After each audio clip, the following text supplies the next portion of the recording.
बिस्मिल्लाहिर्रहमानिर्रहीम। अस्सलाम वालेकुम नाज़रीन, एक नए व्लॉग के साथ आपकी खिदमत में हाज़िर है। नाज़रीन, मैं इस वक्त मौजूद हूँ सुप्रीम कोर्ट ऑफ पाकिस्तान में, जहाँ से एक बड़ी खबर आई है। एक तवील अरसा के बाद खामोशी तोड़ दी गई है। जस्टिस मंसूर अली शाह का 3 सफ़हात पर मुश्तमिल बड़ा ही अहम और मानी खेज़ ख़त मंजर आम पर आया है, जो उन्होंने आज ही justice Yahya Afridi, chief justice of Pakistan को लिखा है। इस ख़त में उन्होंने न सिर्फ फुल कोर्ट मीटिंग बुलाने का कहा है, फुल कोर्ट के सामने 26वीं आइनी तरमीम के ख़िलाफ़ 2 दर्जन से ज़ायद दरख्वास्तें समाअत के लिए मुकर्रर करने का भी कहा है। और अब की बार सिर्फ ये कहा नहीं है या रिक्वेस्ट नहीं की कि ये दरख्वास्तें समाअत के लिए मुकर्रर की जाएं, बल्कि पूरे ग्राउंड्स दिए गए हैं कि क्यों कर अब नागुज़ीर हो चुका है कि 26वीं आइनी तरमीम के ख़िलाफ़ जो दरख्वास्तें दायर हैं उनको डिसाइड किया जाए। आया वो दरख्वास्तें एक्सेप्ट की जाती हैं या उन दरख्वास्तों को खारिज किया जाता है। इसका फ़ैसला अब होना ज़रूरी है, अदरवाइज़ ये ना हो कि कल हम शर्मिंदा होते फिरें। बड़ी अहम बातें उन्होंने इस ख़त में लिखी हैं। और साथ साथ आपको मालूम है, मुद्दा दरअसल पेशावर और सिंध हाई कोर्ट में एडिशनल जजेस की अपॉइंटमेंट का है। 6 दिसंबर को यानी कल सुप्रीम कोर्ट के अंदर जुडिशल कमीशन की मीटिंग होने जा रही है और उस जुडिशल कमीशन की मीटिंग में नए जजेस को अपॉइंट करने का फ़ैसला होना है। और उससे एक दिन कबल जस्टिस मंसूर अली शाह ये ख़त लिखकर कह रहे हैं जस्टिस याह्या आफरीदी को कि भाई 6 दिसंबर को होने वाले जुडिशल कमीशन के इजलास को मौखर करें, क्योंकि जुडिशल कमीशन जिसका इजलास 6 दिसंबर को होना है वो भी इसी 26वीं आइनी तरमीम के नतीजे में कायम हुआ है। असर-ए-नौ तश्कील हुई है, कंस्ट्रक्ट किया गया है उस जुडिशल कमीशन को, जिसमें अब बज़ाहिर तो नहीं, हकीकतन जो सुप्रीम कोर्ट है उसको गैर फ़ाल कर दिया गया है। जजेस साहिबान की कोई वक़्त नहीं रही जुडिशल कमीशन के अंदर। हुकूमत जो है चाहे कुछ भी कर ले, उसकी मर्ज़ी के ही जजेस लगने हैं। जजेस साहिबान, even chief justice of Pakistan की अब कोई हैसियत लीगली तौर पर नहीं रह गई, कोई इख्तियार उनके पास नहीं रह गया। जजेस कौन से लगाने हैं इसका फ़ैसला अब हुकूमत ने करना है। तो ये ख़त जो जस्टिस मंसूर अली शाह साहब ने लिखा है, 3 सफ़हात हैं, ये मैं आपके साथ अभी शेयर करता हूँ। अभी ये हमारे पास आया है, मैंने इसको अभी इसका ट्रांसक्रिप्ट तैयार नहीं किया, so you will have to bear with me. वो ये कह रहे हैं, honourable chief justice of Pakistan, the chairperson judicial commission of Pakistan Islamabad, यानी याह्या आफरीदी साहब, रिक्वेस्ट सब्जेक्ट जो है वो ये है कि request for postponement of the meetings of Judicial Commission of Pakistan scheduled for December 6, 2024. Dear sir, मुझे 2 ख़त मौसूल हुए हैं 23 नवंबर 2024 को, और उनमें वो ये कह रहे हैं कि जुडिशल कमीशन की जो मीटिंग्स हैं उनको बुलाने का कहा गया, जो कि 26वीं आइनी तरमीम के नतीजे में दोबारा से तश्कील पाया है जुडिशल कमीशन, ताकि जो एडिशनल जजेस हैं सिंध और पेशावर हाई कोर्ट में उनको अपॉइंट किया जा सके। उनकी नॉमिनेशन होगी ऑब्वियसली। नीचे जो सेकंड पॉइंट है उसमें वो ये कह रहे हैं कि विद अटमोस्ट रिस्पेक्ट, मेरे कुछ तहफ़्फ़ुज़ात हैं और कुछ एतराज़ात हैं इस मीटिंग को बुलाने से मुताल्लिक।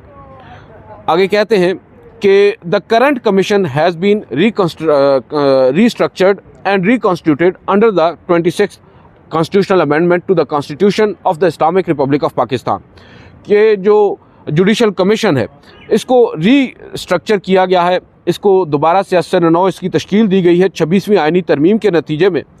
और ये जो the very constitutional validity of the said constitutional amendment has been challenged before the supreme court by numerous petitions from diverse segments of the society. इसी कॉन्स्टिट्यूशनल अमेंडमेंट की जो कॉन्स्टिट्यूशनल वैलिडिटी है, यानी जो आइनी हैसियत है, उसको 2 दर्जन से ज़ायद दरख्वास्त गुज़ारों ने सुप्रीम कोर्ट में चैलेंज कर रखा है। और वो ये कहते हैं कि अभी इस वक्त सुप्रीम कोर्ट में 2 दर्जन से ज़ायद दरख्वास्तें ज़ेरे इल्तिवा हैं इस 26वीं आइनी तरमीम के ख़िलाफ़, जो मुख्तलिफ़ जो डाइवर्स सेगमेंट्स ऑफ सोसाइटीज़ हैं। आपको याद होगा अरकान पार्लियामेंट भी हैं, इसमें वकला भी हैं, इसमें ख़वातीन वकला भी हैं, तो मुख्तलिफ़ सेगमेंट्स ऑफ सोसाइटीज़ हैं, उन्होंने ये दायर की हैं दरख्वास्तें। आगे वो ये कहते हैं कि while the outcome of this challenge remains uncertain, it may fail or succeed, a verdict invalidating the constitutional amendment would render any actions or decisions taken by this new commission, particularly including the nominations of the appointments of additional judges in various high courts, null and void. वो ये कह रहे हैं कि आज late से जो ये चैलेंज किया गया है ये एक्सेप्ट किया जाता है, यानी 26वीं आईनी तरमीम को गैर आप कह सकते हैं कि उसको कलअदम करार दे दिया जाता है। इफ़ अगर नहीं भी किया जाता वो एक अलग बात है, अगर कर दिया जाता है तो उसके नतीजे में जो आज आप जजेस को अपॉइंट कर रहे हैं, जुडिशल कमीशन, यही जुडिशल कमीशन जो 26वीं आईनी तरमीम के नतीजे में कायम हुआ है, जिसकी अभी कॉन्स्टिट्यूशनल वैलिडिटी डिसाइड नहीं हो सकी, अगर कल को अदालत ये कह देती है कि भाई ये 26वीं आईनी तरमीम कलअदम करार दे दी जाती है, तो उससे कबल अगर आप उसी जुडिशल कमीशन में नए जजेस को अपॉइंट कर देते हैं और कल को मालूम होता है वो जुडिशल कमीशन जिसने जजेस को अपॉइंट किया है उसकी अपनी ही आईनी हैसियत नहीं है, तो फिर क्या होगा? ये बड़ा अहम सवाल है और बड़ा रीज़नेबल सवाल है। वो ये कहते हैं it will not only embarrass and weaken the institution but will also lead to a significant waste of public resources and time. वो ये कह रहे हैं कि ना सिर्फ इससे इदारा कमज़ोर होगा, इदारे को शर्मिंदगी का सामना करना पड़ेगा, बल्कि पब्लिक रिसोर्सेज जो हैं उनका भी बेदरेग जो आप कह सकते हैं उनका ज़िया होगा और वक्त का भी ज़िया होगा। फिर वो ये कहते हैं कि when all this can be avoided by hearing and deciding the petitions challenging the 26th amendment by the full court of the Supreme Court so that the question mark on the legitimacy of the commission is resolved once and for all। तो फिर वो ये कहते हैं कि जब इस तमाम तर फस को, इस तमाम तर मैस को ये आप नज़रअंदाज कर सकते हैं या इससे निपटा जा सकता है, एक सिंपल सा हल है, फुल कोर्ट के सामने इन 26वीं आईनी तरमीम के ख़िलाफ़ दरख्वास्तों को समाअत के लिए मुकर्रर किया जाए और once and for all resolve कर दिया जाए उसकी लेजिटिमेसी को और कमीशन की लेजिटिमेसी को जिसने कल जजेस को अपॉइंट करना है। फिर वो ये कहते हैं कि फर्दर अपॉइंटमेंट्स ऑफ एडिशनल जजेस in various high courts by such commission whose constitutional validity and legitimacy is under question will cast shadows over the moral authority of these appointments. ज़ाहिरी बात है जो इखलाकी आप कह सकते हैं जवाज़ है उन जजेस साहिबान की अपॉइंटमेंट का, उसके ऊपर सवालात उठेंगे अगर हम उसकी अपनी कॉन्स्टिट्यूशनल जो वैलिडिटी है, जो आइनी हैसियत है, उसको डिसाइड नहीं करते। अगर वही हवा में होगा तो फिर उन जजेस साहिबान की क्या मॉरल हैसियत होगी कि वो हाई कोर्ट में या आला अदलिया में अपनी खिदमात अंजाम दें। Will cast shadows over the moral authority of these appointments and generate mistrust and weaken public confidence in the judiciary of Pakistan. यानी वो ये कह रहे हैं कि इससे जो एक मिसट्रस्ट है, अदम एतमाद है, वो बढ़ेगा और जो पब्लिक कॉन्फिडेंस है अदलिया के अंदर वो भी ख़त्म होगा, वो कमज़ोर होगा। तो ज़ाहिरी बात है, बज़ाहिर तो नज़र यही आ रहा है कि हुकूमत वक्त, हमारी इस्टेब्लिशमेंट, तमाम जो स्टेक होल्डर्स हैं उनका मतमा नज़र, नुक्ता नज़र यही है कि भाई आपने किसी भी तरीके से इस अदलिया को गैर मौसर करना है, अदलिया को गैर फाल करना है, अदलिया को कमज़ोर करना है।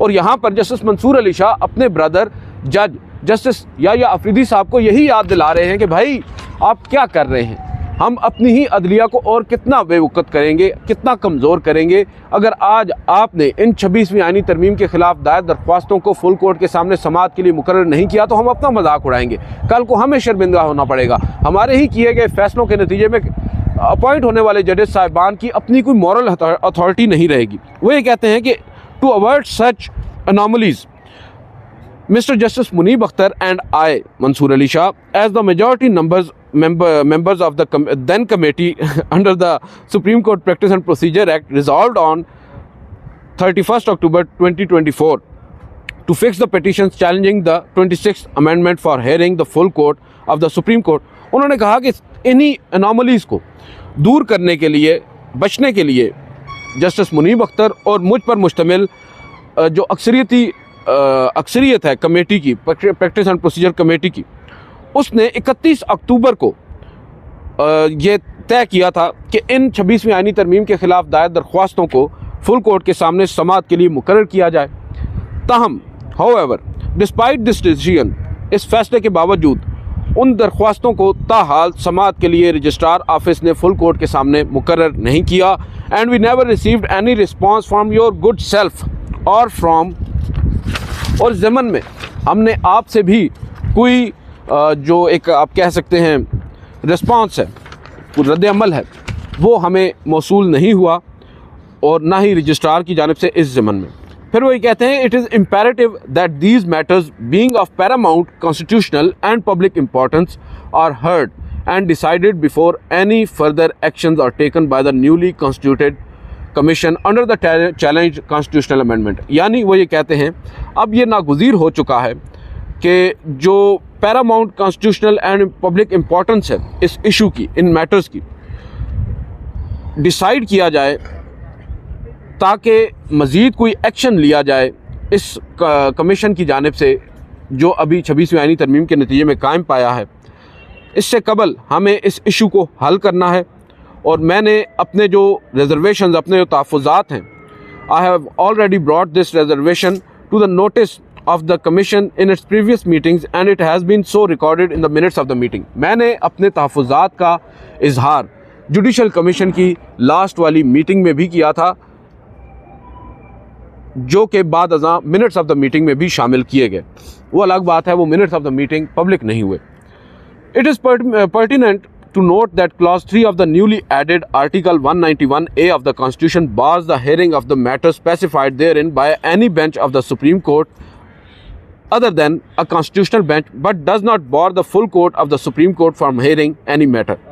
यह बड़ा अहम नुक्ता है नाज़रीन। जस्टिस मंसूर अली शाह साहब ये कह रहे हैं कि यहाँ पर यह बात काबिल गौर है कि जो नया आर्टिकल शामिल किया गया है आइन के अंदर 26वीं आइनी तरमीम के नतीजे में 191A, उसके क्लास 3 के तहत वो जो क्लास 3 है वो ये कहता है, वो रोकता है जो मैटर्स हैं पब्लिक इम्पोर्टेंस के या 184(3) के, वो किसी भी बेंच के सामने समाअत के लिए मुकर्रर नहीं होने चाहिए जो आइनी बेंच नहीं है। यानी सिर्फ आइनी बेंच ही उनको सुन सकता है। यहाँ पर वो तस्लीम कर रहे हैं जस्टिस मंसूर अली शाह।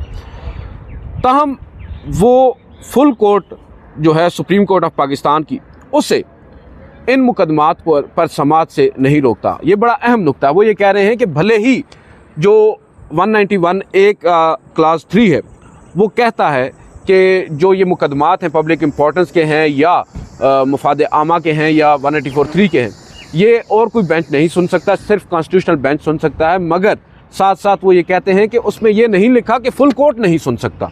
यानी वो ये कहते हैं कि फुल कोर्ट बिल्कुल सुन सकता है। वो अभी भी तस्लीम कर रहे हैं। ये बात नाज़रीन बड़ी काबिल गौर है कि जस्टिस मंसूर अली शाह खुद तस्लीम कर रहे हैं 26वीं आइनी तरमीम और उसके नतीजे में होने वाली तब्दीलियों को, मगर एक रास्ता भी बता रहे हैं कि भाई रास्ता है अगर आप ऐसा करना चाहें। वो ये कहते हैं including petitions filed under article 184(3) of the constitution, यानी 184(3) के तहत भी दायर करदा दरख्वास्तें फुल कोर्ट सुन सकता है। The distinction between the full court and the benches of a court is well established and explicitly recognized in Article 203(j)(2)(c) and D of the Constitution। वो ये कह रहे हैं जो डिस्टिंक्शन है फुल कोर्ट में और दीगर बेंचेस में वो ऑलरेडी इस्टेब्लिश्ड है और रिकग्नाइज्ड है आर्टिकल 203(j)(2) और C और D में। However, if your lordship has any doubt regarding this constitutional position, the same may also be judicially decided by the full court of the Supreme Court before addressing the merits of the petitions। यानी वो ये कह रहे हैं कि अगर आपको ये लगता है कि कॉन्स्टिट्यूशनल पोजीशन जो है उसमें आपको कोई डाउट है तो आप जुडिशल ये इसको जुडिशली डिसाइड कर सकते हैं फुल कोर्ट के सामने, ओपन कोर्ट के अंदर, before addressing the merits of the set petitions. यानी कि इसके जो मेरिट्स हैं उनको डिसाइड कर सकते हैं without prejudice to the above objection. It is also pointed out that there is a constitutional impediment to the making of the appointments of the जजेस ऑफ द कमीशन। और आगे खैर थोड़ा सा आगे हम बढ़ते हैं। यहाँ पर वो कुछ रिप्रोड्यूस कर रहे हैं कुछ फैसलों को, कुछ नज़ीरों को। Moreover the constitution envisages the conduct of the proceedings by constitutional body pending the, ये खैर चीज़ें थोड़ी सी टेक्निकल हैं। आगे आते हैं नाज़रीन, आखिरी सफ़ा है। The Commission has gone ahead and nominated judges for the constitutional benches of the Supreme Court and the Sindh High Court without any criteria and parameters for assessing and evaluating their expertise in constitutional law। अब यहाँ पर ये वो बात है नाज़रीन जो मैं पहले दिन से कर रहा हूँ, जो जस्टिस मंसूर अली शाह ने यहाँ पर अब दोबारा से कही है। वो ये कह रहे हैं कि कमीशन ने जो सुप्रीम कोर्ट है और सिंध हाई कोर्ट, उसमें कॉन्स्टिट्यूशनल बेंचेस की तश्कील के लिए जजेस को नॉमिनेट किया किसी भी क्राइटेरिया के बगैर, और कोई भी पैरामीटर्स जो हैं उनकी लिए, उनकी एवेलुएशन के लिए उनको असेस किए बगैर ना ही ये असेस किया गया कि भाई ये लोग कॉन्स्टिट्यूशनल लॉ में एक्सपर्ट हैं भी या नहीं। बस ऐसे ही बग़ैर किसी क्राइटेरिया के अपनी मर्ज़ी का पिक एंड चूज़ उन्होंने किया, आपको मालूम है। अब इस बात की ही यहाँ पर निशानदेही कर रहे हैं जस्टिस मंसूर अली शाह। वो ये कहते हैं कि these nominations have been made on the strength of the share voting power enjoyed by the executive in the commission by virtue of 26th constitutional amendment। ये बिल्ली थैले से बाहर यहाँ पर आई है नाज़रीन। जस्टिस मंसूर अली शाह कहते हैं कि ये जो नॉमिनेशंस हैं ये शेयर जो ये आप कह सकते हैं रखी गई हैं सामने जुडिशल कमीशन के सामने on the strength of share voting power. जो शेयर वोटिंग पावर है इस वक्त जो आपके पास तादाद है, अक्सरियत है हुकूमत के पास, वो ये कह रहे हैं enjoyed by the executive in the commission। जो एग्जेक्टिव है जो आप कह सकते हैं कि हुकूमत है, वो जो इंजॉय कर रही है उस अक्सरियत को, उसके बलबूते पर ये जजेस साहिबान को नॉमिनेट किया गया है, जो एक वर्चू है 26वीं आईनी तरमीम का, and lack any justifiable reason और लॉजिकल बेसिस, जिसमें कोई जस्टिफाइबल रीज़न नहीं है और ना ही कोई मंतकी उसमें बुनियाद है। वो ये कहते हैं कि the minutes of the meetings which are not being made public do not give any reason for such nominations.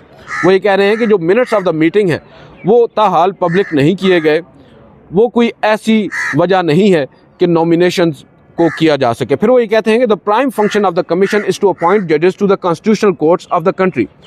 Judicial commission का बुनियादी मकसद, जो असल मकसद है, वो कॉन्स्टिट्यूशनल कोर्ट्स के लिए जजेस को अपॉइंट करना है। The decisions of the commission in performance of this function are therefore of paramount public importance.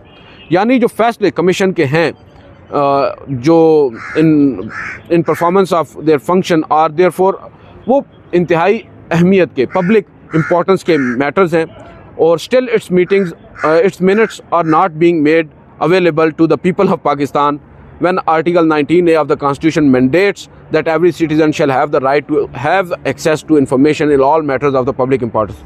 अब यहाँ पर जस्टिस याहिया अफरीदी साहब पर उन्होंने एक और बड़ा इल्ज़ाम, और इल्ज़ाम तो नहीं है, ये खैर हकीकत है, वो ये कह रहे हैं कि जस्टिस याहिया अफरीदी साहब, इस कमीशन ने अभी तक जो पब्लिक इंपॉर्टेंस के लिए कायम है, पब्लिक इंपॉर्टेंस के लिए जजेस को अपॉइंट करता है, उसके मिनट्स ही पब्लिक को जारी नहीं किए जा रहे, पब्लिक को बताया ही नहीं जा रहा। जो आइन का आर्टिकल 19 से कहता है कि अवाम को रसाई होगी, आप अवाम को क्यों कर रसाई फराहम नहीं कर रहे, पब्लिक क्यों नहीं कर रहे उन मिनट्स ऑफ द मीटिंग्स को। The erstwhile rules of the previous commission are no longer enforced for the functioning of the present commission as explained above। Therefore, on the basis of any provision in the said rules, the commission cannot deny the fundamental rights of the citizens of Pakistan to have access to information regarding how the commission has performed as constitutional function। यानी commission ने क्या काम किया है, अवाम के लिए commission बना है, जो जजेस अपॉइंट होने हैं वो अवाम के लिए होने हैं, आपने उनको किस तरह अपॉइंट किया है अवाम को ही नहीं बता रहे। खैर आगे वो चलते हैं। The freedom of information is vital for ensuring transparency. ज़ाहिर बात है, शफाफियत और एहतसाब, अकाउंटेबिलिटी के लिए ज़रूरी है जो इंफॉर्मेशन है वो दी जाए, particularly in institution tasked with upholding justice and public trust. यानी जो इदारे हैं